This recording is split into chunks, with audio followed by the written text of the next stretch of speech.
What's going on, guys? Sage here, bringing you another video, and today we have my Ancient Garurumon deck profiles. I've been playing this the last few weeks, and I gotta say, this deck's a lot of fun. It's definitely a good deck. Isn't tier 1? I don't think so. I don't think it's better than Green Hogmon or Yellow or Greymon, but I have taken some wins off them pretty consistently, but I don't think enough to say that it's like a better deck. But definitely a good deck. Having a lot of fun with it. So if you do like this video, maybe to leave a like, subscribe, all that good stuff for more deck profiles and other videos Digimon related. Now, if you do have any suggestions or ideas for the deck for me to improve it, let me know in the comments and I'll be sure to check that out, maybe even test it myself. So without further ado, let's get into the video. Alright guys, getting into the Digitama first, we have 4 Demi-Vmon and the 1 Upamon. I think that's how you pronounce that. Pretty standard, really. I think this is the standard lineup for most blue decks, from what I've seen. We are playing Vmon with jamming, so of course that works perfectly with the Demi-Vmon. Really good draw engine. Just attack, draw a card. Pretty much it doesn't go anywhere because it has jamming, so you're pretty safe from security. Just a really good engine and a good draw engine at that. So that's pretty much it for the Digitama. Alright guys, getting into the rookies, as I mentioned, we do play the 4 Vmon, so this card is really good with Demi-Vmon. When you attack, you draw a card, and has jamming, so if you do run into a Digimon in security, and it's stronger, it won't die, which is it's really handy, since you can just like get free attacks in. Then we play the 4 Stravimon. I think I'm pronouncing that right, hopefully. So this is your hybrid rookie, which is really good. So on play, you reveal the top 3 cards of your deck, and you can add a Digimon with hybrid in its form, or a blue tamer. So this is a really good card, adds really good consistency. The only annoying thing is when you might like reveal like an Omnimon or something and knowing that it's going to the bottom, which means you're never going to get it back. But you know, you do what you got to do for consistency. Then we play 2 Gomamon and 2 Gabumon.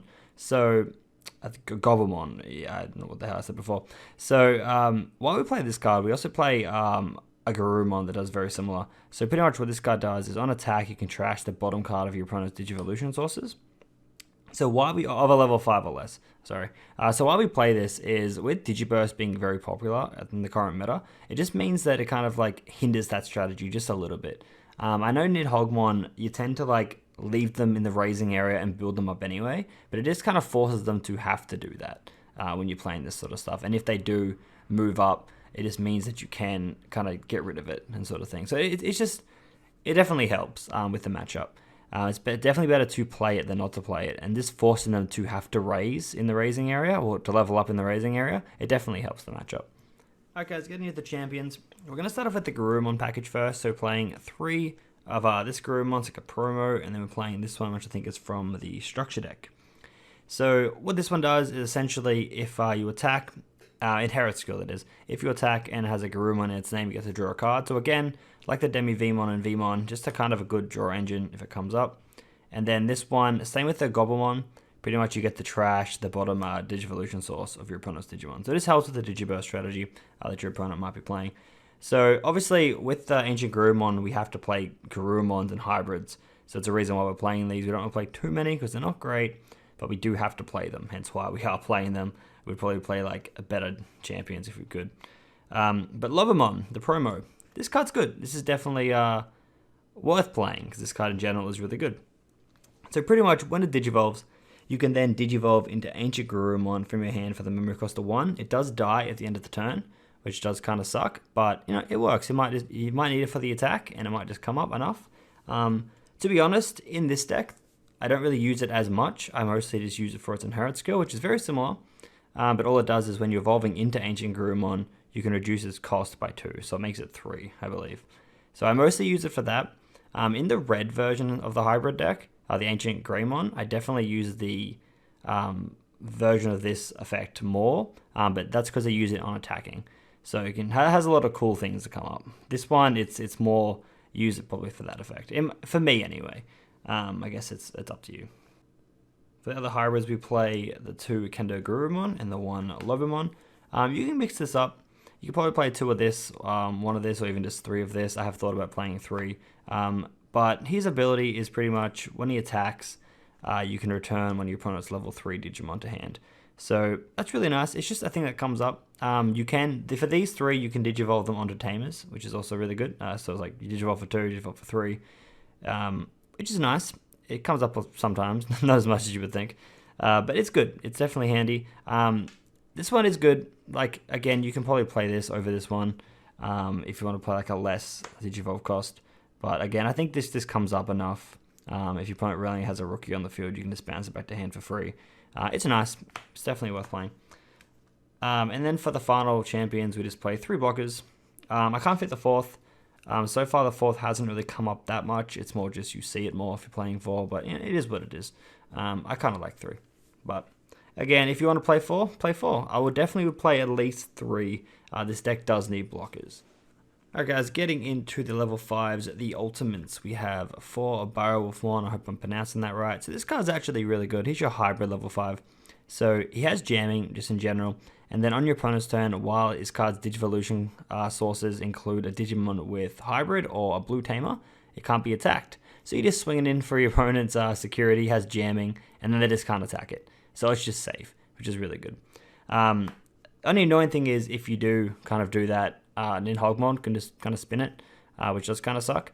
But it's really good to be paired with Ancient Garurumon. So if you can stick this on the field and have Ancient Garurumon, you can swing in, use effect, unsuspend it if you are fearing the Ninhogmon or something. But it's just probably one of the better cards to have paired with Ancient Garurumon on field.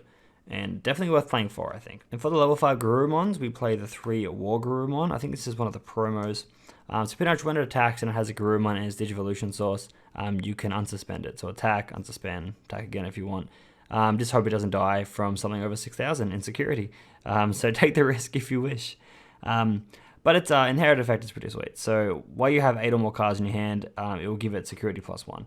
So that comes up. You don't always have more than 8 cards or have 8 cards in your hand, but if you are playing in a certain way, you definitely can get 8 in your hand and kind of just keep it going. But sometimes you do have to play a lot of cards in your hand, so it really depends. But it comes up, so it's definitely worth playing.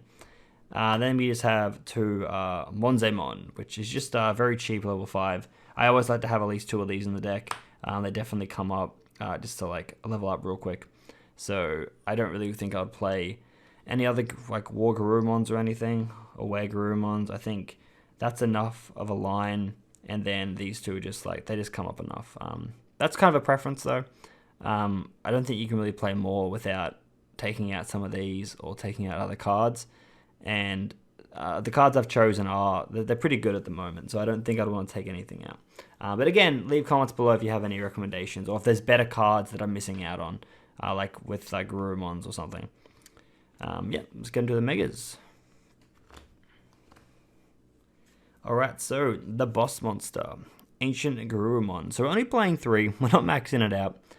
I don't like 4. I've tried 4. I kept seeing like too many in my hand, and I got cloggy. So I think 3 is a good number for this guy.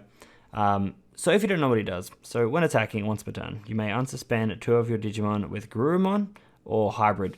Well, Garurumon in its name or hybrid in its form. So really good card for that. And on deletion, you may play a level 4 Digimon with hybrid in its form from your hand.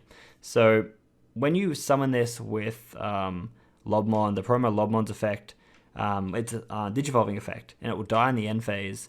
You pretty much get to bring one back from your hand. So it's kind of decent in a sense where you keep a body on the field, but its effect isn't really good enough to kind of put it on the field and let it die.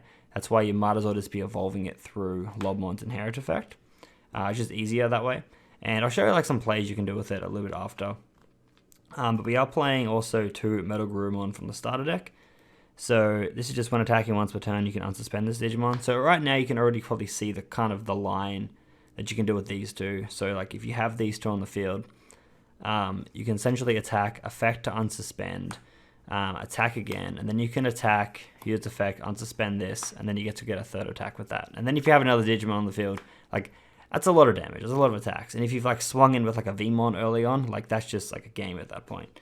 So it's just like has like that type of line you can play. So you can just kill your opponent really quickly with that combo. So that's why we're playing 2 of this, and we're also playing the 1 Metal Garurumon, I think from the first set. So we're playing one of this. Has little plays you can do, but if you don't know what it does, when attacking you can play 1 level 4 or lower Digivolution card under this card without paying its memory cost. So some plays you can do, you can, for example, can have this under it or this under it. So when you do attack, you can summon this card back then use its effect, reveal the 3 cards, and then hopefully get like a Tamer or a hybrid card. So it means like you're pretty much getting free value just from having this, like this combo and this having under it, like being under it. So you just attack, play, get some value off that. Or you can have this one, which is like you put it there and then you can evolve onto this later on sort of thing. Like maybe you didn't have this in your hand at the time. It just comes up. Like it's a one-off.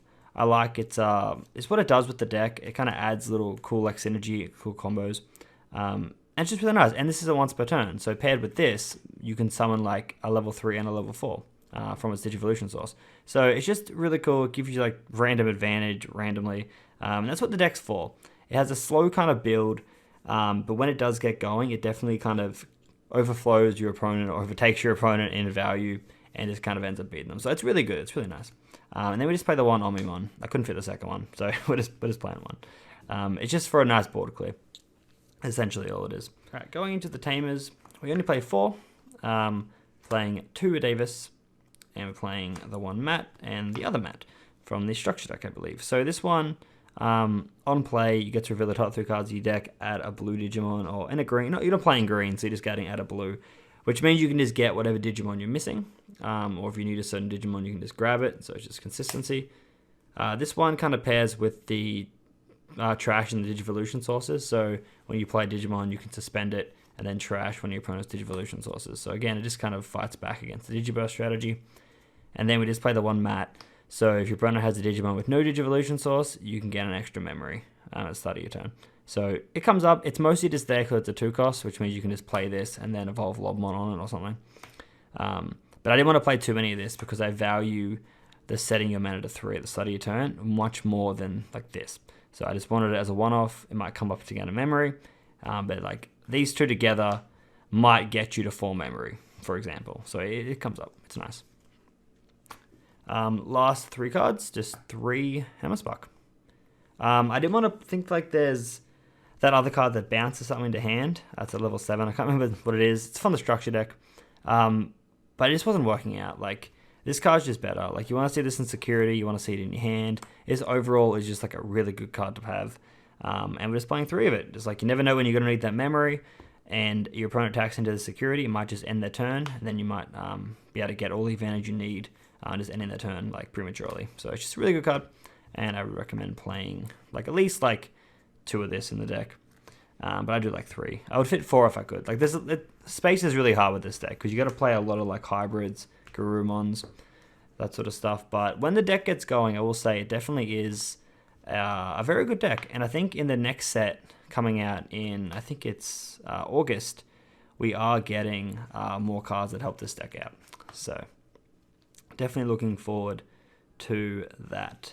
So if you guys enjoyed the video, remember to leave a like, subscribe, all that good stuff. I have more deck profiles coming out in the future. If you guys want to see me play some tabletop duels or something, definitely let me know. If there's other content you want me to do, let me know. Just starting out this channel with Digimon content, the TCG that is. So just trying to do what I can to give back to the audience and such. So remember, like the video, subscribe, helps a lot. Lets you know that you want to keep seeing the videos and stuff. So till next time, hope you guys enjoyed. Peace out.